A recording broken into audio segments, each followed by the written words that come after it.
हम सब ये सब जानते हैं कि आप सिंधिया जी के बहुत बड़े समर्थक हैं और आपके उनसे अच्छे व्यवहार हैं। आपकी उनसे पहली मुलाकात कब हुई थी और किस उम्र में हुई थी? तो समझ में आता है कि सिर्फ सीएम ना बनाए जाने के कारण तूने पार्टी नहीं छोड़ी थी। उसके पीछे के मुख्य रीजन क्या थे कि उनको बगावत करनी पड़ी?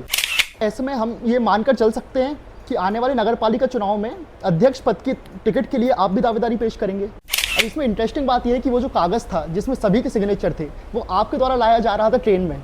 तो उसके पीछे की पूरी क्या कहानी है कि वहाँ पर उस टाइम पे बैठकों के दौर में चल क्या रहा था भोपाल और दिल्ली के बीच में? ज्योतिरादित्य सिंधिया जी ये बोल चुके हैं कि गाड़ावाला से मिलिंद दागा जी को ही टिकट मिलनी चाहिए और कमलनाथ जी सपोर्ट कर रहे थे सुनीता पटेल जी का। तो क्या हुआ था कि हम पीछे रह गए थे और टिकट वितरण में हमारा नाम नहीं आ पाया था? माधवराव सिंधिया जी से मिलने का जो सौभाग्य हुआ और जो मिला सो ऐसा मिला कि उनमें ही मिल गया। फैक्ट यही है कि कुछ लोगों को लगता था कि अगर सिंधिया जी पार्टी में रहे तो हमारे पुत्रों को वो स्थान नहीं मिल सकता जो स्थान हम दिलाना चाह रहे हैं। मैंने कभी समझौता करके राजनीति नहीं करी। मैंने कभी किसी चीज को, पद को पाने के लिए अपने आप को गिराकर कोई काम नहीं किया। पैसे के लिए मैंने राजनीति नहीं की। लास्ट मोमेंट तक लगभग मेरा नाम फाइनल भी रहा। एक बार पट्टी भी मेरी चल गई थी टिकट के लिए। गाडरवारा से मिलिंद दागा का टिकट फाइनल हो गया। दिग्विजय सिंह जी की एंट्री होती है, सीसी में वो नहीं थे, कमलनाथ जी ने उनको सीसी में एंट्री कराया। तो वो बहुत से अंदर के कारण थे। मुझे ऐसा लगता है कि मेरा निर्णय लेट हो गया। ये निर्णय मुझे 15 साल पहले कर लेना था। इस पार्टी में आने के बाद मुझे लगा कि यहाँ पर पद बहुत गौण हो जाते। यहाँ तो राष्ट्रवाद की वो परिभाषा गढ़ी जाती है कि लगता है कि इसमें तो जीवन भर बिना पद के काम करते रहिए आप, तो भी आनंद की अनुभूति होती है। हमारा विधानसभा के इतिहास में 500 साढ़े 500 करोड़ की राशि कभी नहीं आई हो, जो राशि गाडरवारा को मिल चुकी है, आवंटित हो चुकी है, टीएस हो चुकी है, टेंडर लगना शुरू हो गए। कल हम 3 भूमि पूजन करके आए। पकड़ लोगे तो आचरण बदल जाएगा। जी जी। प्रणाम करोगे परिणाम बदल जाएगा। तो हमने चरण पकड़ना छोड़ दिया, प्रणाम करना छोड़ दिया। प्रणाम करना छोड़ दिया तो परिणाम गलत आने लगे। हमने चरण पकड़ना छोड़ दिया तो आचरण में हमारे खराबी आने लगी। हृदय स्थल है मध्य प्रदेश और मध्य प्रदेश का हृदय स्थल है गाडरवारा। तो हम पूरे दिल की धड़कन है, इसलिए गाडरवारा अनोखा है। हेलो लेडीज एंड जेंटलमैन, मैं विजित पटेल स्वागत करता हूं आपका हमारे द पॉलिटिकल दफ्तर के पहले पॉडकास्ट में। आप सभी दर्शकों को दिल से आभार जिन्होंने हमें इतना प्यार और स्नेह दिया, जिसके कारण हम एक जानी मानी शख्सियत को अपने बीच ला पाए। एक ऐसे व्यक्ति हैं जो गाडरवारा की राजनीति में प्रमुख भूमिका तो रखते ही हैं, साथ ही भोपाल और दिल्ली की राजनीति में भी मजबूत पकड़ बनाए रखते हैं। एक ऐसे व्यक्ति हैं जब स्टेज से बयान या भाषण देना शुरू करते हैं तो दर्शक चाहकर भी ताली बजाना नहीं रोक पाते। एक प्रखर वक्ता और एक प्रमुख समाज सेवक श्री मिलिंद दागा जी, स्वागत है सर आपका हमारे पॉडकास्ट में। नमस्कार। तो सर इस पॉडकास्ट में हम विस्तार से हर आपके राजनीतिक जीवन के हर पहलू पर चर्चा करेंगे। सबसे पहले सर, हमें पता था कि आपके पिताजी भी राजनीति में थे, तो गाडरवारा के पूर्व नगरपालिका अध्यक्ष भी रहे हैं। तो हम उन्हीं से शुरू करते हैं कि आपके जीवन में उनका क्या प्रभाव रहा, ऐसी कौन सी सीखें हैं जो वो आपको देते थे, जो आप हम सबको बताना चाहते हैं? सबसे पहले मैं आपको बहुत शुभकामनाएं और बधाई देता हूं आपके इस नवीन प्रयास के लिए, और इसके लिए धन्यवाद भी देता हूं कि आपने मुझ जैसे बहुत छोटे से कार्यकर्ता को इस योग्य समझा कि मैं आपके दर्शकों के माध्यम से अपने राजनीतिक और समाज सेवा से जुड़े क्षेत्र के बारे में कुछ बात आपसे शेयर कर सकूं, अपने परिवार के बारे में आपसे कुछ बात शेयर कर सकूं। तो आपने जैसा मेरे से प्रश्न किया है कि मेरे पिताजी का मेरे जीवन पर क्या प्रभाव है, तो निश्चित रूप से हर व्यक्ति के ऊपर उनके माता पिता का प्रभाव तो होता ही है। मेरे पूज्य पिताजी शुरू से बहुत अनुशासन के पक्के रहे और जीवन में उनका सीधा सा मूलतः सिद्धांत रहा कि गलत किसी के साथ करना नहीं और गलत कभी सहना नहीं। ये 2 सिद्धांतों को लेकर उन्होंने हमको सीख दी कि जब भी कोई काम करो तो आंख झुके ना, आंख मिलाकर बात कर सको, काम बेटा तुमको ऐसा करना है।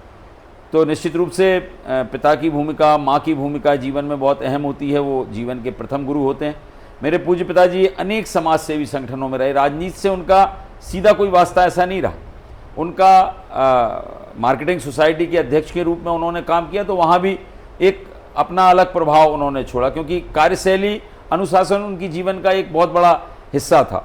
नगर पालिका में जब 1968 में पिताजी अध्यक्ष बने, जब हम लोगों मेरा जन्म हुआ 1968 में, और 1968 में मेरे पिताजी नगर पालिका के अध्यक्ष बने, ऑल इंडिया ओसवाल शिक्षण समिति में वो वाइस चेयरमैन थे और अनेक ऐसे संगठनों में, राष्ट्रीय पुरुषोत्तम दास टंडन सोसाइटी और अनेक संगठनों में वो निरंतर काम करते रहे। लेकिन उनके जीवन का मूल मंत्र था अनुशासन। अनुशासन के साथ निष्ठा और निष्ठा के साथ प्रतिष्ठा, ये सारी चीज़ों को वो अपने जीवन में समाहित करके काम करने का प्रयास उन्होंने किया। और उसकी परिणति थी कि गाडरवारा में 1968 में, जहाँ सीमेंट सड़क का कोई कॉन्सेप्ट उस जमाने में नहीं हुआ करता, और मुझे ये बताते हुए गर्व भी हो रहा है, फक्र हो रहा है कि 1968 की बनाई हुई गाडरवारा की सीमेंट की सड़कें आज उनके नाम से जानी जाती हैं और प्रदेश में और देश में ये मॉडल के रूप में जानी जाती हैं। तो मुझे उनका पुत्र होने पर मैं गर्वित भी हूँ और गौरवान्वित भी हूँ, अपने पिता के नाते भी और नगरपालिका अध्यक्ष के नाते भी। तो निश्चित रूप से जब पिता के साथ में जीवन व्यतीत किया, पिता की सीख के साथ में जीवन व्यतीत किया, तो जब मैंने सार्वजनिक जीवन में कदम रखा तो मेरा भी पहला मूल मंत्र ये था कि राजनीति को शुचिता के साथ करना है, राजनीति को सेवा के लिए करना है। ये लोगों का कहना था कि राजनीति काल कोठरी है, उस काल कोठरी में, उस काजल की कोठरी में अपने आप को बेदाग कैसे रखना है, वो मैंने पिताजी से सीखा। और राजनीति को मैंने स्वयं सेवा का नहीं, सेवा का माध्यम बनाया। और मैं उनके बताए हुए मार्ग पर चलते हुए आज जो भी सफर जितना भी मैं तय कर पाया, मैंने कभी समझौता करके राजनीति नहीं करी। मैंने कभी किसी चीज को, पद को पाने के लिए अपने आप को गिराकर कोई काम नहीं किया। पैसे के लिए मैंने राजनीति नहीं की। मैंने अपने जेब से, जो मेरा जेब खर्च है, उस जेब खर्च से मैंने ज़्यादा से ज़्यादा लोगों की मदद करने का ईमानदार प्रयास किया। और आज मुझे ये बताते हुए खुशी होती है कि लोग अगर मुझे प्यार करते हैं तो राजनीति के कारण तो करते होंगे, समाज सेवा, लेकिन मेरी ईमानदारी के कारण मुझे प्यार करते हैं। तो मुझे ये लगता है कि वही मेरी सबसे बड़ी दौलत है। जी जी। और बतौर छात्र आपका जीवन कैसा था? निश्चित रूप से छात्र जीवन में जब मैं बीटीआई में पढ़ा करता था तो बड़ी अच्छी स्मृतियां हैं हमारे बीटीआई में। उस समय गणेश ठाकुर जी जो एसडीओपी और एसडीओपी के बाद बहुत बड़ी महानिरीक्षक, पुलिस महानिरीक्षक क्राइम ब्रांच में, वो अभी रिटायर हुए। तो हमारे यहाँ चुनाव हुआ करते थे बीटीआई स्कूल में। तो उस समय 28 सीआर हमारे हुआ करते थे और सीआर मतदान करते थे अध्यक्ष। तो मैं 2 बार चुनाव लड़ा, मैं उपाध्यक्ष का लड़ा, 1 बार ज्वाइंट सेक्रेटरी का लड़ा। और ईश्वर की ऐसी अनुकंपा रही कि दोनों बार मैं बहुत बहुमतों से, 28 में से 1 बार 3 कैंडिडेट थे, मुझे 25 वोट मिले। 1 बार मुझे लगभग 23-24 वोट उस बार मिले। तो दोनों चुनावों में बहुत अच्छे से जीता। और उस समय स्कूल के ज़माने में मैं बहुत सारे छात्रों की मदद करके उनको हमारी खेल की जो सामग्री, हम प्रदेश स्तर पर और राष्ट्रीय स्तर पर हमारे छात्र खेलने कैसे जा सकते हैं, उनके लिए लड़ाई लड़ता था। तो वो प्रादुर्भाव वहाँ से शुरू हुआ। पढ़ाई के साथ साथ मेरा मुख्य उद्देश्य शुरू से मेरा सेवा और राजनीति में मेरा इंटरेस्ट रहा। तो मैं उसी को मैंने फिर अपना कार्य क्षेत्र भी बनाया। मतलब बचपन से ही सब कारवा आगे बढ़ता गया? हाँ, निश्चित रूप से। मैंने जब से होश संभाला, 9 साल की उम्र में, 1977 में मैंने पहली स्पीच 1977 में दी। और रामेश्वर निखरा जी उस समय विधानसभा का चुनाव, 9 साल की उम्र में, मात्र 9 साल की उम्र में मैंने पहला संबोधन दिया। और लोगों ने उस समय मुझे सराहा और अनेक मंचों पर मुझे बैठने का सौभाग्य 9 साल की उम्र में मिला। जी। और हम सब ये सब जानते हैं कि आप सिंधिया जी के बहुत बड़े समर्थक हैं और आपके उनसे अच्छे व्यवहार हैं। आपकी उनसे पहली मुलाकात कब हुई थी और किस उम्र में हुई थी? देखिए, मैं 91-92 की बात है ये जी। तत्कालीन राज्यसभा सांसद सुरेंद्र सिंह ठाकुर जी दिल्ली में रहा करते थे। हम लोग दिल्ली जाया करते थे। तो सुरेंद्र सिंह ठाकुर जी के यहाँ ऊपर हम रुका करते थे, एक कमरा उनके यहाँ था। तो वो कहते थे कि आप यहीं रुका करें। मैं उनके साथ चाय पी रहा था तो मैंने इच्छा जाहिर की कि भाई साहब, मैं कैलाशवासी श्रीमंत माधवराव सिंधिया जी से बहुत प्रभावित हूँ, पर मुझे ये मालूम नहीं है कि इनसे मिला कैसे जाता है, इनसे समय कैसे लिया जाता है। वो राज्यसभा सांसद थे तो मुझे बोले तुमको मिलना है? मैंने कहा हाँ मुझे मिलना है। कहा एक काम करो, तुम सुबह कल कितने बजे तैयार हो सकते हो? मैंने कहा आप जितने बजे कहेंगे मैं उतने बजे तैयार हो जाऊंगा, क्योंकि मैं सिंधिया जी को बहुत उनका देखता था। तो मुझे लगता था कि मुझे सिंधिया जी जैसा लीडर बनना है, इनके जैसा ईमानदार लीडर बनना है, इनके जैसा काम करने वाला लीडर बनना है, इनके जैसा एक आकर्षक व्यक्तित्व है उनका, उस व्यक्तित्व के अनुरूप मुझे राजनीति करना है। तो कहा ठीक है, तुम सुबह 10 बजे तैयार हो, अपन सिंधिया जी के यहाँ चल रहे हैं। तो पहली मुलाकात मेरी 1990-91 में 27 सफदरजंग पर सुरेंद्र सिंह जी ठाकुर जो तत्कालीन राज्यसभा सांसद थे, उनके साथ मुझे माधवराव सिंधिया जी से मिलने का जो सौभाग्य हुआ और जो मिला सो ऐसा मिला कि उनमें ही मिल गया। और उसके बाद जब उनका देवलोक गमन हुआ, अवसान हुआ एक दुर्घटना में, उस समय मैं कई रात सोया नहीं। उसके बाद मैं ज्योतिरादित्य सिंधिया जी ने कमान संभाली और लगभग मेरा 32-33 साल का 34 साल का सफ़र सिंधिया परिवार के साथ हो गया। और मेरा उनके साथ असर्त प्रेम है, कोई राजनीतिक प्रेम नहीं है, मेरा असर्त प्रेम है। सेवा के क्षेत्र में मैं विवेक कृष्ण तनखा साहब के साथ आज भी 26 साल से काम कर रहा हूँ रोटरी के माध्यम। तो ये मेरा अपना एक क्राइटेरिया है और राजनीति में भी मेरा एक अपना क्राइटेरिया है। मैंने अपना चयन अपने हिसाब से किया है राजनीति। अभी आपने जैसा रोटरी क्लब का जिक्र किया, क्या आप हमारे दर्शकों को बता सकते हैं रोटरी क्लब है क्या और कैसे दर्शक उससे जुड़ भी सकते हैं? बिल्कुल बिल्कुल बिल्कुल। रोटरी क्लब एक इंटरनेशनल संस्था है जो 1905 में पॉल हैरिस साहब ने शिकागो में इसकी स्थापना की और उनका ये उद्देश्य था, 3 लोगों ने मिलकर इस रोटरी क्लब का गठन किया, जिसका उद्देश्य था कि हम कैसे पूरे विश्व के अंदर एक ऐसी संगठन खड़ा करें जो सेवा के क्षेत्र में एक साथ एक जगह से पूरे 200 देशों में सेवा का काम को संचालित कर सके, जिसमें चिकित्सा है, शिक्षा है, पर्यावरण है और भी अन्य बहुत सारे कार्यक्रम हैं, लेकिन प्रमुखता स्वास्थ्य पर इनका विशेष जोर था। और मैं एक बात और आपको बताता हूँ, पूरे विश्व के अंदर जो संपूर्ण पोलियो की बीमारी की जो वैक्सीनेशन है, जो वैक्सीन है, वो पूरे विश्व को किसी ने अगर उपलब्ध कराई है तो वो रोटरी इंटरनेशनल ने उपलब्ध कराई है। आज भी रोटरी का नाम उसमें आता है और आज भी जो वैक्सीन लग रही है वो रोटरी के माध्यम से लग रही है। तो इसमें एक प्रोसेस है, इसकी इंटरनेशनल फीस जाती है हम लोगों की और एक जो डिस्ट्रिक्ट हमारी होती है, जैसे हम 3261 हमारी डिस्ट्रिक्ट है, तो इसमें 2.5 स्टेट है, छत्तीसगढ़ है, उड़ीसा है और आधा मध्य प्रदेश है। 2.5 स्टेट का एक डिस्ट्रिक्ट है जिसका 3261 कोड है।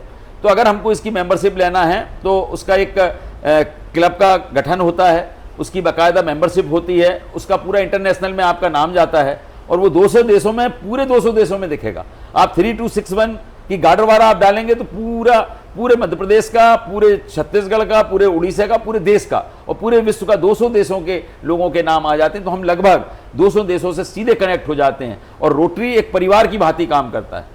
हम 200 देशों में कहीं भी चले जाएं, हम एज ए रोटेरियन कहेंगे कि हम रोटरी से हैं, तो हमें पहचानते हो या ना पहचानते हो, हमें वो जो भी चीज़ की हमें आवश्यकता है, जो भी हमें ज़रूरत है, हम उनके माध्यम से पूरा। तो मैं चाहता हूं आपके इस प्रोडकास्ट इसके माध्यम से कि आप ज़्यादा से ज़्यादा लोग रोटरी जैसी संस्थाओं से जुड़कर अपने आप को सेवा में समर्पित करने का भाव पैदा करें।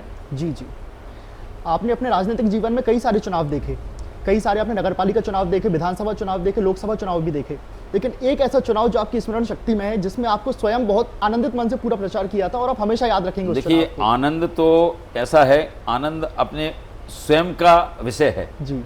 अब आनंद तो आप यहाँ हम बैठे हैं तो इसमें भी हम आनंद ले रहे हैं, तो हमें कोई भी चुनाव ऐसा नहीं लगा जो हमें आनंद ना देता हो। काम हमको वही करना चाहिए जिससे हमें आनंद की अनुभूति हो। तो राजनीति जब मेरा शौक ही है, राजनीति तो मुझे हर चुनाव में कुछ नया सीखने का। मैंने जीवन में एक अमिताभ बच्चन जी ने एक बड़ी अच्छी लाइन कही थी, एक उनका पत्रकार वार्ता थी, तो पत्रकार वार्ता में अमिताभ बच्चन जी से पूछा गया कि अमित जी आप बहुत बड़े कलाकार हैं और आपको कोई भी भूमिका दे दी जाए तो आप उसको बड़ी सहजता से कर सकते हैं। तो अमिताभ बच्चन जी का जो एक उत्तर था वो मेरे लिए जीवन का एक मूल मंत्र बन गया। अमिताभ बच्चन जी ने कहा कि नहीं, मैं अभिनय के क्षेत्र में अभी विद्यार्थी हूँ और जीवन पर्यंत विद्यार्थी रहना चाहता हूँ। विद्यार्थी रहूंगा तो सीखने की उत्कंठा रहेगी। तो मैं राजनीति के क्षेत्र में भी अपने आप को समाज सेवा के क्षेत्र में विद्यार्थी मानता हूँ और हर दिन नई शुरुआत करता हूँ, हर दिन उसमें आनंद की अनुभूति करता हूँ। इसलिए मेरे लिए हर चुनाव एक नया संदेश है, एक नई अनुभूति है। इसलिए मैं किसी एक चुनाव को बता पाऊँ ये मेरे लिए, हाँ, लेकिन एक चुनाव का जरूर मैं जिक्र करूँगा। जब माधवराव सिंधिया जी के चुनाव में मेरी ड्यूटी उस समय ग्वालियर लोकसभा में थी, उसके बाद गुना से वो चुनाव लड़े। जब सेकंड उसमें डेथ हुई उनकी, मैं उस समय गुना में था और जैसे ही वो समाचार आया हम उन्हीं का चुनाव प्रचार कर रहे थे कि माधवराव सिंधिया जी प्लेन क्रैश हो गया।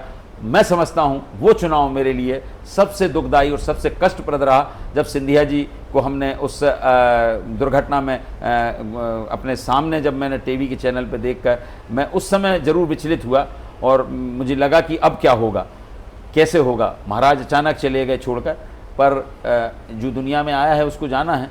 पर ज्योतिरादित्य सिंधिया जी ने जिस ढंग से आकर उस आगे की परंपरा का निर्वहन किया और शुचिता की राजनीति में अपने आप को आगे झोंका, तो मुझे लगा कि महाराज की उस परंपरा को वो आगे बढ़ा रहे हैं। तो मैं रोज़ आनंदित होता हूँ, आज भी आनंदित हूँ और आने वाले चुनाव में भी आनंदित रहूँगा।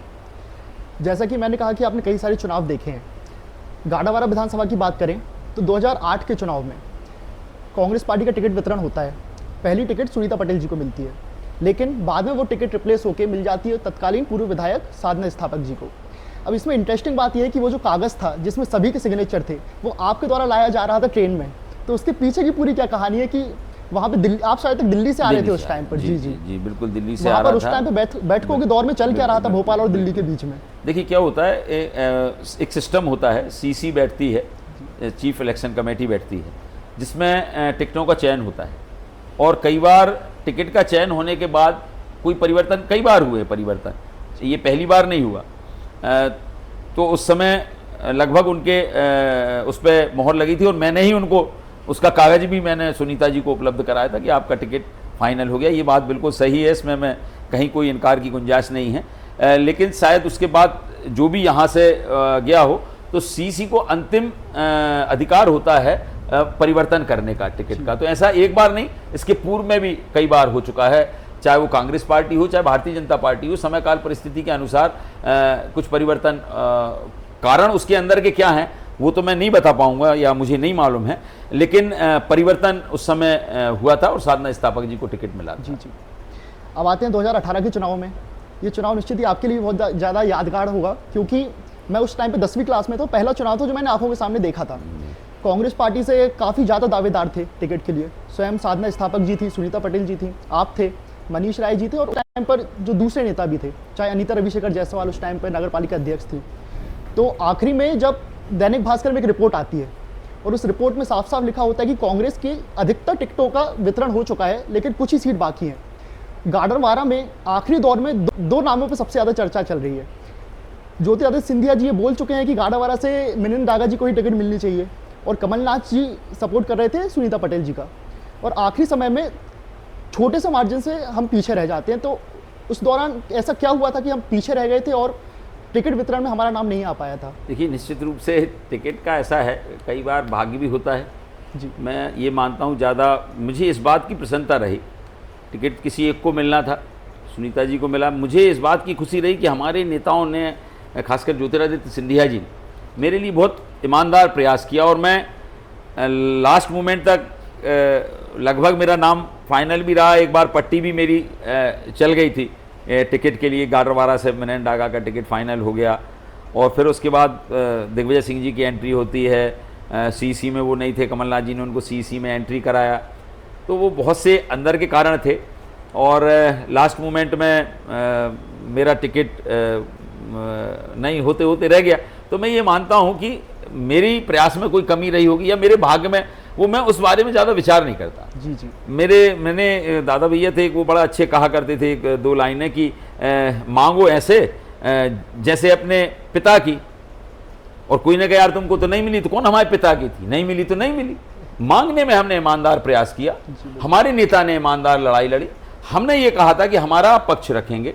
अगर आपको लगता है, पार्टी को लगता है कि मैं आपकी सारी संभावनाओं पे खरा उतरता हूं, तो मुझे आप टिकट दीजिए, मुझे कोई ऐतराज नहीं। पर मैं टिकट लेकर अपनी शर्तों पर चुनाव लड़ूंगा, मैं उसमें कोई समझौता नहीं करूं, शुचिता के साथ चुनाव लड़ूंगा। मेरा मन था कि कुछ करने का। इस गाडरवारा की माटी में मैंने जन्म लिया। मैं ब्याज चुकाना चाहता था, मैं कर्ज से उबर नहीं होना चाहता था। इस माटी के कर्ज में रहते हुए अपने जीवन को समाप्त करना चाहता था, पर इस माटी का कर्ज नहीं, पर ब्याज चुकाने का मेरा मन था, लेकिन नहीं मिली। फिर भी आज किसी न किसी माध्यम से हम काम कर रहे हैं। उनके भाग्य में विधायक बनना लिखा था, वो बने थे, और मैंने उन्हें बधाई, सबसे पहले बधाई देने वाला मैं ही था उनको। जैसा कि हम सभी जानते हैं, 2018 के चुनावों के बाद 2020 में ज्योतिरादित्य सिंधिया जी अपने लाखों समर्थकों के साथ, और जिनमें 27 विधायक थे और बहुत से मंत्री भी थे, ये तो समझ में आता है कि सिर्फ सीएम न बनाए जाने के कारण तो उन्हें पार्टी नहीं छोड़ी थी। उसके पीछे के मुख्य रीज़न क्या थे कि उनको बगावत करनी पड़ी? देखिए, निश्चित रूप से सिंधिया जी को अगर जिस समय सीएम का फेस ही लगभग अघोषित रूप से बाहर घोषित नहीं था, लेकिन पार्टी के अंदर ये घोषित था कि आप ही सीएम के कैंडिडेट हमारे होंगे।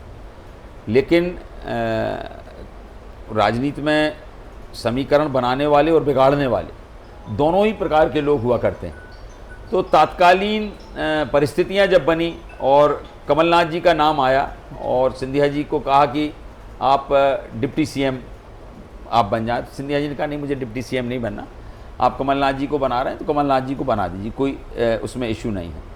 लेकिन राजनीति में कुछ लोगों को ये लगता था कि अगर सिंधिया जी पार्टी में रहेंगे तो हमारे पुत्रों को वो जगह नहीं मिल पाएगी जो पार्टी में मिलना चाहिए। मैं कहूँ कि पुत्र मोह में सिंधिया जी को नीचे दिखाने का काम है, वो नाम नहीं लेना चाहते, वो बड़े सीनियर लोग हैं और ये मेरा स्वभाव नहीं है कि मैं किसी की इस तरीके से आलोचना करूं। लेकिन फैक्ट यही है कि कुछ लोगों को लगता था कि अगर सिंधिया जी पार्टी में रहे तो हमारे पुत्रों को वो स्थान नहीं मिल सकता जो स्थान हम दिलाना चाह रहे हैं। तो सिंधिया जी को कैसे हम डोमिनेट करें, कैसे हम प्रताड़ित करें कि ये पार्टी छोड़ने पे मजबूर हो जाएं। तो ये मैं कहूँगा एक सुनियोजित षड्यंत्र के तहत जब सिंधिया जी को टारगेट किया गया और टारगेट ऐसा किया गया कि हर प्रकार से उनको नीचे दिखाने का प्रयास कुछ लोगों ने किया। सिंधिया जी का जब मन भर गया कि यार ये अब मुझे इस पार्टी में घुटन महसूस हो रही, तो घुटन महसूस हुई तो उसी समय उन्होंने मन बनाया कि अब मैं इस पार्टी में नहीं रहूँगा। पर प्रधानमंत्री जी हमेशा से चाहते थे कि सिंधिया जी जैसे लोग पार्टी में हों, क्योंकि सुचिता की राजनीति प्रधानमंत्री जी का भी एक सपना है कि अच्छे लोग पार्टी में अगर आते हैं तो अच्छे लोगों का स्वागत होना चाहिए। तो सिंधिया जी से संपर्क हुआ और सिंधिया जी ने भी अपनी स्वीकृति दी और हम लोग भी, मैं भी उस समय प्रदेश में प्रवक्ता था, हम बहुत सारे लोगों से, हमसे किसी ने नहीं कहा पार्टी छोड़ने के लिए, सिंधिया जी ने भी हमसे नहीं कहा पार्टी छोड़ने के लिए, लेकिन हमें भी लगता था कि आने वाली भविष्य की संभावनाएं, जो नया भारत गढ़ने जा रहा है, जो विकसित भारत गढ़ने जा रहा है, जो आत्मनिर्भर भारत गढ़ने जा रहा है, वो मोदी जी के नेतृत्व में बढ़ने जा रहा है और गढ़ने जा रहा है। तो हम लोग भी असर भारतीय जनता पार्टी की सदस्यता हमने सिंधिया जी के साथ ली और सिंधिया जी ने भी लगातार हो रही उपेक्षाओं के कारण, राहुल गांधी जी ने भी इस तरफ कोई बहुत विशेष ध्यान दिया नहीं, तो उन्होंने ये निर्णय लिया कि अब इस पार्टी में रहने से कोई मतलब नहीं है और भारतीय जनता पार्टी में हम लोगों ने सब लोगों ने ज्वाइन की और आज वो सेवा के पद पर काम कर रहे हैं। अच्छा, जैसा कि हम सभी जानते हैं 2024 के लोकसभा चुनावों के पहले एक बातचीत चली थी, सारे न्यूज़ चैनल में पूरे मध्य प्रदेश में खबर थी कि कमलनाथ जी भाजपा में आ सकते हैं, लेकिन आखिरी समय तक उन्होंने कुछ बोला नहीं और बाद में लेकिन उन्हें जाने से मना कर दिया। तो उसके पीछे की क्या पूरी कहानी थी? क्या वो सच में भाजपा में आ रहे थे या उनका फिर मन नहीं था कि सिर्फ अफवाह थी?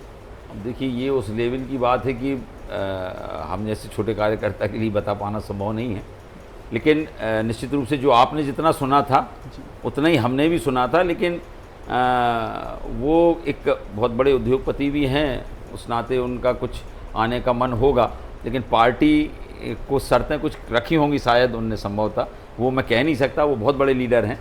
तो ये तो कोई पार्टी के बड़ा लीडर या तो कमलनाथ जी स्वयं इसको बता सकते हैं या कोई और पार्टी का उनका व्यक्ति बता सकता है। मुझे इस बारे में बहुत जानकारी नहीं है, जितना आपने सुना है उतना ही हमने सुना है। आप जैसे दोनों पार्टियों में रह चुके हैं, आप कांग्रेस में भी वरिष्ठ नेता थे, भाजपा में भी आप वरिष्ठ नेता हैं, दोनों पार्टियों में मुख्य अंतर क्या है लीडरशिप में और आइडियोलॉजी में, जिसके कारण कार्यकर्ताओं को क्या अलग अलग फीलिंग्स होती हैं अलग अलग पार्टीज में रहने के? निश्चित रूप से सबसे ज़्यादा सम्मान कार्यकर्ता का किसमें है? निश्चित रूप से मैं ये नहीं कह रहा कि मैं भारतीय जनता पार्टी में आ गया इसलिए मैं लगभग कांग्रेस में भी बहुत सारे पदों पर रहा, लेकिन कांग्रेस और भारतीय जनता पार्टी में बहुत बड़ा फर्क ये है कि जहाँ से भारतीय जनता पार्टी कांग्रेस का संगठन जहाँ समाप्त होता है, वहाँ से भारतीय जनता पार्टी का संगठन शुरू होता है। इतना बड़ा बेसिक फर्क है। यहाँ पर कार्यकर्ता के लिए अनुशासन, कार्यकर्ता के लिए पार्टी और पार्टी से ऊपर देश, इस परिभाषा के साथ में राष्ट्र प्रथम की बात करते हुए भारतीय जनता पार्टी काम करती है। आदरणीय मोदी जी के नेतृत्व में जिस प्रकार से पूरे विश्व के अंदर आज एक भारत की साख बनी, ट्रंप का उदाहरण हम अभी ले लें सामने, तो ट्रंप ने बहुत कोशिश की होगी, लेकिन मोदी जी का स्वभाव झुकना नहीं, राष्ट्र प्रथम की भावना है। पाकिस्तान के घर में घुसकर मारने की ताकत, निर्णय लेने की ताकत कांग्रेस ने तुष्टीकरण की राजनीति करी, भारतीय जनता पार्टी ने राष्ट्र की राजनीति करी। तो एक बहुत बड़ा अंतर है कांग्रेस और भारतीय जनता पार्टी में। और निश्चित रूप से मैं अपने आप को भारतीय जनता पार्टी के कार्यकर्ता के रूप में बहुत गौरवान्वित महसूस करता हूं कि मुझे ऐसा लगता है कि मेरा निर्णय लेट हो गया। ये निर्णय मुझे 15 साल पहले कर लेना था। इस पार्टी में आने के बाद मुझे लगा कि यहाँ पर पद बहुत गौण हो जाते, यहाँ तो राष्ट्रवाद की वो परिभाषा गढ़ी जाती है कि लगता है कि इसमें तो जीवन भर बिना पद के काम करते रहिए आप, तो भी आनंद की अनुभूति होती है। तो मैं भारतीय जनता पार्टी और कांग्रेस में एक लाइन से सेकंड लाइन नहीं बन पाई, यहां चौथी लाइन तैयार हो गई। कल्पना नहीं कर सकता कोई आदमी कि पहली बार विधायक बना आदमी यहां पीछे की पंक्ति में बैठा और कहा कि तुम प्रदेश के मुखिया हो। यह कांग्रेस में संभव हो ही नहीं सकता। यह सिर्फ भारतीय जनता पार्टी में संभव हो सकता है कि एक छोटे से कार्यकर्ता को सर्वोच्च स्थान पर ले जाया जा सकता है। और यहां का जो अनुशासन है, मुझे सौभाग्य मिला, एक छोटा सा उदाहरण देके अपनी बात को मैं समाप्त करूंगा। यहाँ का डिसिप्लिन का मैं एक उदाहरण आपको देता हूँ कि पार्टी का वर्ग लगता है और मैं आया और मुझे पार्टी ने एक विषय दिया है, भारत का बढ़ता सुरक्षा सामर्थ्य। उस पर 1 घंटे मुझे संबोधन करना था। मुझे 3 जिले दिए गए, मंडला, कटनी और नरसिंहपुर। अब उसका अनुशासन देखिए कि जो विषय वक्ता है वो मंच पर रहेगा और जो उस समय का कार्यकर्ता अध्यक्षता कर रहा है वो मंच पर रहेगा। और अगर कैबिनेट मिनिस्टर भी है तो अनुशासन देखिए, वो मेरे से कितने जूनियर, फग्गन सिंह कुलस्ते जी, वो भी नीचे बैठकर डायरी में नोट कर रहे हैं मैं जो बोल रहा हूं और वो नोट कर रहे हैं। तो वहां कार्यकर्ता का भाव रहता है हमेशा और यहां नेता का भाव रहता है हमेशा। ये एक बहुत बड़ा अंतर कांग्रेस और भारतीय जनता पार्टी। भाजपा में बड़ा से बड़ा नेता भी एक कार्यकर्ता रहता है। जी जी। पिछले 10 सालों में हमने देखा है प्रत्यक्ष या अप्रत्यक्ष रूप से भारतीय जनता पार्टी 90% से ज्यादा चुनाव जीती है पूरे हिंदुस्तान में, या मध्य प्रदेश के आसपास की जो मुख्य राज्यों में अगर हम बात करें तो उसमें संगठन की महत्वपूर्ण भूमिका रही है या नरेंद्र मोदी जी ने जो काम करे हैं उनकी महत्वपूर्ण भूमिका रही है? देखिए, दोनों ही चीज एक दूसरे के पूरक हैं, लेकिन मोदी जी भी संगठन से ही निकल के सत्ता की ओर गए, तो कहीं ना कहीं मूल में संगठन ही है। जो आज विश्व की सबसे बड़ी पार्टी अगर भारतीय जनता पार्टी है, विश्व में सबसे ज्यादा कार्यकर्ता, सबसे ज्यादा सदस्य अगर किसी पार्टी के हैं विश्व में, तो वो भारतीय जनता पार्टी के हैं। तो ये भारतीय जनता पार्टी को गढ़ने का काम संगठन ने किया, गढ़ने का काम नेताओं ने किया और उसी नेतृत्व से आदरणीय मोदी जी निकल के आए हैं। इसलिए मोदी जी संगठन को आज भी सर्वोपरि मानते हैं। अभी एक उदाहरण आपने देखा होगा कि अभी सांसदों का एक कार्यक्रम चल रहा था, पार्टी का वर्ग चल रहा था, मोदी जी सबसे आखिरी की लाइन में जाके बैठे थे। वो सबसे पहली लाइन में बैठना चाहिए। इससे बड़ा उदाहरण मैं नहीं समझता कि कुछ और संगठन के प्रति समर्पण का होगा जो मोदी जी ने उस दिन दिखाया कि हम पीछे की लाइन में बैठे हैं, प्रधानमंत्री जरूर बन गए हैं, लेकिन आज भी संगठन सर्वोपरि है। वो संगठन की भांति सबसे आखिरी की चेयर पर बैठे रहे और उन्होंने ये संदेश कार्यकर्ताओं को दिया कि संगठन सर्वोपरि है, सत्ता सेकंड है। जी, जैसा कि हम 2023 के विधानसभा चुनावों की बात करें, भारतीय जनता पार्टी ने मध्य प्रदेश में 8 सांसदों को मैदान में उतारा था चुनाव लड़ने के लिए। गाड़ावारा विधानसभा से भी हमारे जो सांसद थे श्री राव उदय प्रताप सिंह जी, उनको टिकट दिया गया। उस टाइम पर सोशल मीडिया पर यह माहौल बनाने की कोशिश की गई कि ये बाहरी प्रत्याशी हैं। सोशल मीडिया पर जमीनी लेवल पर ऐसा माहौल देखने को नहीं मिला, लेकिन भारतीय जनता पार्टी के अंदर नेताओं के अंदर एक बातचीत थी। तो ऐसे में प्रचार करना और किसका साथ देना, ये आपके लिए कितना आसान, कितना टफ था, या एक जर्नी कैसी थी आपकी 2023 के चुनावों की? देखिए, निश्चित रूप से बहुत सारे लोग, और ये भारतीय जनता पार्टी में पहला विधानसभा चुनाव भी था आपका, हाँ, तो उसका एक्सपीरियंस मैं पूछना चाहता हूं। नहीं, उसके पहले मैं नगर पालिका चुनाव का, प्रभारी विधानसभा का पहला चुनाव था मेरा, बड़ा अनुभव था। अब राव उदय प्रताप सिंह जी बहुआयामी व्यक्तित्व के धनी जी जी, और जो आदमी 2 कॉलेज के चुनाव, 1994 में जनपद का चुनाव, फिर विधानसभा का चुनाव, 3 बार लोकसभा का चुनाव जीता, तो उनकी कार्यकुशलता पर कोई प्रश्न चिन्ह कभी रहा नहीं जी। और राव उदय प्रताप सिंह जी जब होशंगाबाद संसदीय क्षेत्र के नेता थे तो बहुत से बार ऐसा हुआ, मुसरान साहब नरसिंहपुर के थे और गाडरवारा से चुनाव लड़े, बाबूलाल जी जैन गाडरवारा से थे और वो पहले बोहानी विधानसभा होता था तेंदुखेड़ा, तो वहां जाकर चुनाव लड़े। तो ये भारत में रहने वाले उस मतदाता को अधिकार है कि वो किसी भी क्षेत्र से चुनाव लड़ सकता है। अब उस कैंडिडेट को चयन करना वो वहां के मतदाताओं के ऊपर निर्भर करता है।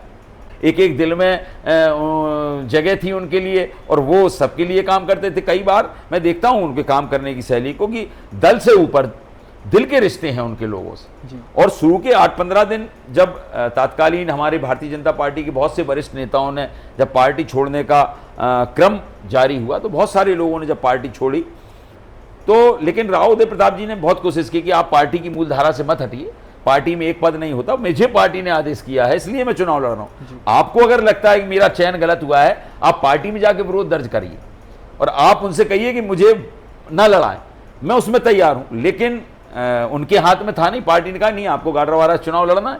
प्रहलाद पटेल जी से कहा कि आप दमोह छोड़िए, आपको नरसिंहपुर से चुनाव लड़ना है। कैलाश विजयवर्गीय जी से कहा कि आप राष्ट्रीय महासचिव को छोड़िए, आपको इंदौर से चुनाव लड़ना है।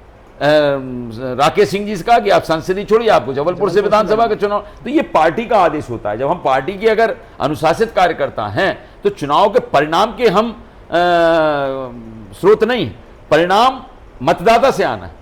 लेकिन हम पार्टी के कार्यकर्ता होने के नाते पार्टी के उस आदेश को पार्टी के अंदर, पार्टी के फोरम में हम किसी भी बात को रखने के लिए स्वतंत्र हैं। लेकिन अगर आप अनुशासनहीनता करेंगे तो भारतीय जनता पार्टी में अनुशासनहीनता की कहीं कोई जगह होती नहीं है। पार्टी का आदेश था, उन्होंने चुनाव पार्टी के आदेश का पालन किया और जिस ढंग से उन्होंने चुनाव लड़ा तो काबिलियत के आधार पर वोट मिलता है। ये क्षेत्र बहुत जागरूक क्षेत्र है, ये आचार्य रजनीश की भूमि है, ये आशुतोष राणा की भूमि है, ये महर्षि महेश योगी की भूमि है, ये बहुत उर्वरा भूमि है।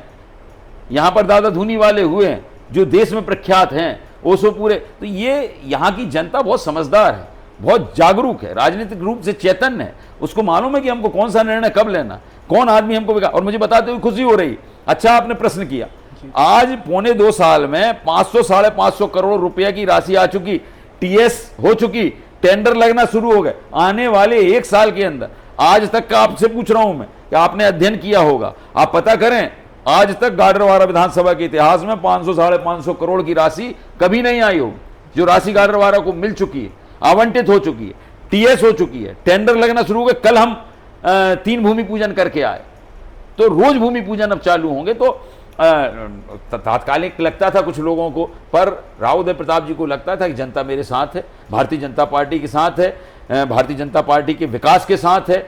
हमारी लाडली बहना किसी दल की, उसने कह दिया हम तो, हमारे लाडले भाइयों ने जो हमको 1250 रुपये दिए हम तो उनको वोट देंगे। आज महिला सशक्तिकरण की तरफ हम लोगों को आगे बढ़ाने का काम भारतीय जनता पार्टी ने किया। कौन कैंडिडेट है हमको इससे मतलब नहीं, भारतीय जनता पार्टी हमारी प्रत्याशी है। और पूरे जनता ने आज तक के इतिहास में गाडरवारा का लोकल कैंडिडेट होने के बाद भी 58,000 वोटों से कोई नहीं जीता। राव उदय प्रताप सिंह जी, हमारे विरोधी को 54,000 वोट मिली और 58,000 वोटों से राव उदय प्रताप सिंह जी ने चुनाव को जीता है। इससे उनकी लोकप्रियता का, भारतीय जनता पार्टी की सेवा का अनुमान आप लगा सकते हैं। इसलिए हमें कहीं भी चुनाव जब हमने शुरू किया तो हमें कहीं भी ऐसा नहीं लग रहा था, जनता से खूब सपोर्ट था। अंदरूनी लोग से कुछ लोगों को जरूर मतभेद था और वो पार्टी छोड़ के गए भी, लेकिन पार्टी के साथ खड़े हुए और आज ने सबसे बड़ी जीत हासिल करी। आने वाले नगरपालिका चुनावों में 1.5 साल से भी के आसपास का समय बाकी है, कार्यकर्ताओं ने तैयारियां भी शुरू कर दी हैं। क्या ऐसे में हम ये मानकर चल सकते हैं कि आने वाले नगरपालिका चुनाव में अध्यक्ष पद की टिकट के लिए आप भी दावेदारी पेश करेंगे? नहीं, ये तो क्या है, बहुत काल्पनिक प्रश्न। पहली बात तो मैं सारे चुनावों से अपने आप को दूर कर दिया जी। मैं अब चुनाव की व्यवस्था से अपने आप को मैं दूर कर रहा हूँ और वो पार्टी का निर्णय होता है। आने वाला समय क्या होगा, यहाँ आरक्षण होगा, अभी आरक्षण नहीं हुआ है। आरक्षण में ये सीट महिला होती है कि पुरुष रहती है, पिछड़ा होती है कि सामान्य रहती है, ये आरक्षण के बाद पता चलेगा। ये पर जो भी चुनाव लड़ेगा वो हम ये मान के चलते हैं हम ही चुनाव लड़ रहे हैं, हमारा अपना कोई ऐसा व्यक्तिगत इंटरेस्ट नहीं है। जो पार्टी का आदेश है, संगठन में जो आदेश है, पार्टी के आदेश की पालना हम लोग करते हैं और जिसको पार्टी टिकट देगी हम लोग उसके साथ खड़े हैं। जी। और जैसा कि हम सभी देख रहे हैं आज के वातावरण में कि सोशल मीडिया का, चाहे आप डिसएडवांटेज कहें या कुछ भी कहें, कि युवाओं के अंदर नशे की लत बहुत बढ़ रही है, तो उसको लेकर आप कुछ मैसेज देना चाहते हैं दर्शकों को? निश्चित रूप से ये चिंता और चिंतन का विषय। चिंता और चिंतन। हम लोग रोटरी के माध्यम से नशा मुक्ति अभियान किया। अभी मैं कई स्कूलों में मुझे स्पीच के लिए बुला रहा है। मैं अभी करेली में गया, कल साईखेड़ा में गया। तो आज की नौजवान पीढ़ी, जो माँ बाप हैं, उनको बड़े विश्वास के साथ पढ़ने बाहर भेजते हैं। कैसे माँ बाप एक एक रुपया खून पसीना का कमा कर जोड़ कर बड़ी उम्मीद से अपने बच्चों को भेजते हैं, लेकिन एक तो शॉर्टकट बच्चों ने बहुत अपनाया, युवाओं ने शॉर्टकट अपनाना शुरू किया। शॉर्टकट अपनाने के चक्कर में बहुत से ऐसे काम हो जाते हैं जो हमें जीवन में नहीं करना चाहिए। हम लोग राजनीति के क्षेत्र में, ऐसा नहीं कि ये क्षेत्र इससे अछूता हो, हम भी बिगड़ सकते थे, पर मैं हमेशा बच्चों को कहता हूं कि अपने मोबाइल में आप किसी हीरोइन का फोटो लगा के मत रखिए, आप अपने मोबाइल में अपने माँ बाप का फोटो लगा कर रखिए। और रोज अपनी माँ का फोटो अब जब देखोगे, तो मैं अपनी माँ का फोटो देखता हूं, जरा मुझे लगता है कि मैं कुछ आड़ा टेढ़ा हो सकता हूं, तो माँ की सीख याद आ जाती है मुझे कि बेटा मेरी इस कोख की लाज रखना, जिस कोख से तुमने जन्म लिया इस कोख को मत ला जा। तो मैं माँ की फोटो देखता हूं तो लगता है कि थोड़ा सा बहकने की स्थिति में हूं, तो माँ की फोटो मुझे याद दिला देती है। क्योंकि लोगों से मैं कहना चाहता हूं, युवाओं से कहना चाहता हूं कि अपनी माँ पिता की फोटो लगा के रखो, अपने गुरु की फोटो लगा के रखो। उनको देखोगे क्या है, अगर चरण पकड़ लोगे तो आचरण बदल जाएगा, जी जी, प्रणाम करोगे परिणाम बदल जाएगा। तो हमने चरण पकड़ना छोड़ दिया, प्रणाम करना छोड़ दिया, प्रणाम करना छोड़ दिया तो परिणाम गलत आने लगे। हमने चरण पकड़ना छोड़ दिया तो आचरण में हमारे खराबी आने लगी। तो मैं नौजवानों से कहना चाहता हूं कि नशे की लत नस्ल और फसल ये दोनों को नष्ट कर रही, इस देश को बर्बादी की। पंजाब का हाल देख लो आप, उड़ता पंजाब, कितनी फिल्में बन गई। पंजाब समृद्ध होने के बाद भी आज पंजाब नशे के कारण आज हर परिवार, हर माँ बाप दुखी है पंजाब का। और मुझे ये कहते हुए अफसोस हो रहा है, हम लोग बहुत, हमारी सरकार इस तरफ काम कर रही है, तेजी से काम कर रही है। हमारे जो अभी नए नवागत एसपी हैं, हमने उनसे भी ये निवेदन अभी किया, उन्होंने संवाद हम लोगों के साथ किया। तो उन्होंने जो लगातार अभी हम वो कह रहे थे कि हम इसकी जड़ में जा रहे हैं, ये इसमें का ये बच्चों को मैं देख रहा हूँ स्कूल में एक दो बच्चों को वो फ्री ड्रग्स देते हैं और वो लत बच्चों के अंदर डाल रहे हैं। तो मैं बच्चों से ये कि आपको दृढ़ इच्छा शक्ति का बनना है। आपको किसी नशा करने वाले का अगर आपको नशा करने के लिए प्रेरित कर रहा है तो आपको अपनी माँ बाप की तस्वीर देखकर ये संकल्प लेना है कि हम इस नशा करने वाले को नशा छुड़वाने का हम संकल्प लेते हैं। ये नहीं कि हम उल्टा खुद नशा करने लगे। हमारे अंदर इच्छा शक्ति की कमी हो गई है और हमने शॉर्टकट अपनाया है। उनको लगता है कि थोड़ी देर हमने नशा कर लिया तो हम रिलैक्स हो गए। ये बहुत बड़ा एक अवसाद में बच्चे इस कारण से जा रहे हैं। तो मैं आपके चैनल के माध्यम से हाथ जोड़कर उन नौजवानों से निवेदन करना चाहता हूं कि नशे की तरफ मत जाइए। नशा आपको नाश करने की कगार पर ले जाएगा, आपको परिवार को बर्बाद करने की कगार पर ले जाएगा। आपके माँ बाप आंख दिखाने के काबिल नहीं रहेंगे और वो जीवन पर्यंत रोते रोते उनका अंतिम समय बिगड़ जाएगा। आपका कर्तव्य है कि आप अपने माँ बाप की सेवा करें और नशा मुक्त मध्य प्रदेश और नशा मुक्त जिला और नशा मुक्त नगर बनाने में सहयोगी और सहायक बनेंगे तो निश्चित रूप से आप अपने आप को गौरवान्वित महसूस करेंगे और जिन ऊंचाइयों को आप पाना चाहते हैं उन ऊंचाइयों को निश्चित रूप से पाएंगे। ईश्वर भी आपके साथ होगा, माँ बाप भी आपके साथ होंगे और दोस्तों की शुभकामनाएं भी आपके साथ होंगी। जी, जैसा कि हम सभी जानते हैं गाड़ावारा हमारा इतना बड़ा शहर है, काफ़ी ऐतिहासिक शहर है। कई सारे नेता आए, सबने अपने स्तर पर इसको ऊपर उठाने की पूरी कोशिश करी। गाड़ावारा की आप एक ऐसी खासियत बताइए जो गाड़ावारा को सबसे ताकतवर बनाती है। यहाँ के लोगों की एक ऐसी खासियत या व्यवहार या कुछ ऐसी आदत जो यहाँ को ताकतवर बनाती है। निश्चित रूप से गाड़ावारा संस्कृति से समृद्धि तक जुड़ा है। जी, संस्कृति की कहीं विरासत आपको देखना है तो लोग गाड़ावारा आने के बाद भूल जाते हैं कि मतलब संस्कृति कहीं देखना है तो कहते हैं गाड़ावारा चलो। आज हम किसी गांव में जाते हैं तो तिलक करते हैं, हमें बिठालते हैं, सम्मान देते हैं, माला पहनाते हैं। हमारे यहाँ कोई दुख होता है तो जब दुख आता है तो सबसे पहले हमारा दुश्मन हमारे यहाँ बैठने आता है कि नहीं यार इनके यहाँ दुख है, हमारा झगड़ा तो चलता रहेगा। ये संस्कृति है गाड़ावारा की। तो यहाँ की एकता, चाहे वो सर्वधर्म संभाव की एकता हो, गाड़ावारा बहुत सी चीज़ों में भिन्न है। यहाँ धार्मिक अगर हम देखें, धार्मिकता नहीं, धार्मिक हैं लोग। धार्मिकता ऐसी नहीं है, अंधी धार्मिकता नहीं। जी, जी। यहां सब धर्मों का लोग सम्मान करते हैं, एक दूसरे के सुख दुख में खड़े होते हैं, धर्म से ऊपर उठकर यहां लोग काम करते हैं। तो गाड़ावारा अद्भुत क्षेत्र है और हम सौभाग्यशाली हैं कि इस धरा पर हमको जन्म लेने का सौभाग्य मिला। और ईश्वर से प्रार्थना करता हूं कि जिस भी स्वरूप में कभी अगर जन्म मिले तो इस गाड़ावारा की धरती पर ही हमको जन्म मिले। और ये गाड़ावारा ऐसी जगह है यहाँ से लोग संदेश लेकर जाते हैं, जहाँ महर्षि महेश योगी हुए, जहाँ आचार्य रजनीश हुए, जिनके विचारों को लोग सुनते हैं। आज पूरा विश्व उनके विचारों को सुनता है, जहाँ दादा धूनी वाले हुए। तो ऐसा अद्भुत क्षेत्र है। तो गाड़ावारा की सांस्कृतिक जो धरोहर है ये अद्भुत है, अद्वितीय है। इस धरोहर के साथ हम सब जुड़े रहें और लोग भी आकर, बस ये हम लोग प्रयास कर रहे हैं कि यहाँ की संस्कृति को देखने के लिए लोग दूर दूर से आएँ। अब उस दिशा में हम लोग कुछ पहल कर रहे हैं आगे कि गाडरवारा में ऐसा इन 3 सालों में उदय भैया के नेतृत्व में तैयार किया जाए कि लोग यहाँ की संस्कृति से परिचित होने के लिए आएँ। गाडरवारा महोत्सव टाइप का कुछ आयोजन हम लोग ऐसा करें जिससे हम दूर दूर से लोगों को बुलाएं और यहाँ की संस्कृति को देखने का सौभाग्य लोगों को मिल सके। तो मैं यही कामना सबसे करता हूँ कि संस्कृति से हम जैसे जुड़े हैं, ये देश भी वैसे और ज़्यादा जुड़ता जाए। संस्कृति से पूरा भारत ही जुड़ा है, संस्कृति का केंद्र है भारत। लेकिन उन भारत में, क्योंकि पूरे हिंदुस्तान में भारत का हृदय स्थल है मध्य प्रदेश और मध्य प्रदेश का हृदय स्थल है गाडरवारा, तो हम पूरे दिल की धड़कन है, इसलिए गाडरवारा अनोखा है। जी, आपका बहुत बहुत धन्यवाद, आपने इतना समय हमें दिया। और दर्शकों को कहना चाहता हूँ कि हमारे साथ मिलिंद डागा जी थे और इन्होंने अपने जितने भी पहलुओं पर बातचीत हो सकती थी अपने विचार रखे। आपका बहुत बहुत धन्यवाद सर। आपका बहुत बहुत धन्यवाद कि आपने मुझे इस योग्य समझा और अपने इस पहले कार्यक्रम में मुझे बुलाया। बहुत बहुत धन्यवाद और बहुत बहुत शुभकामनाएं। सो गाइस, ये था श्री मिलिंद डागा जी के साथ हमारा पॉडकास्ट। आने वाले समय में हम और भी ऐसे कई सारे पॉडकास्ट करने जा रहे हैं और भी अलग अलग लोगों से हम मिलेंगे, उनकी राय जानेंगे, उनके बारे में हम बात करेंगे। तो अगर आपको वीडियो पसंद आई तो इसको लाइक करिए, शेयर कीजिए और चैनल को सब्सक्राइब भी करिए। बहुत बहुत धन्यवाद। Hello everyone, as you all know, wedding season is coming and festive season has arrived. If you are looking for a good videography and photography team, then why to go anywhere else if you already have RK Professional Photography, a team managed by Rakesh and Vishnu Bhaiya. They can help you in every aspect. Whether you are looking for a maternity shoot, whether you are looking for a pre-wedding or post-wedding photo shoot and videography, they can help you everywhere. They are our prime sponsors for all the podcasts. So why to wait? Go and check their details in description.